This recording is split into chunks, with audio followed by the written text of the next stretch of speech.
In this video, we're going to be talking about how to use Amazon Prime benefits, free shipping, and many, many more. So let me just go ahead and tell you a couple of some Prime benefits that you can have. So first things first, obviously you'll need to purchase the Prime.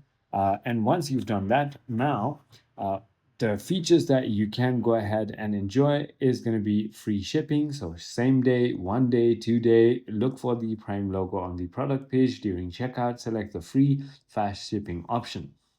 You can also choose a specific day for all your weekly orders to arrive together, reducing packaging. Also, access thousands of movies, TV shows, and songs at an extra cost through the Prime Video app or website. Also, access free games, in game content, and a rotating selection of ebooks and magazines.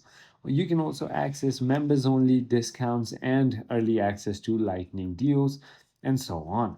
I hope this video clarifies everything for you. If you have further more queries, feel free to comment down below, and I'll see you on the next one.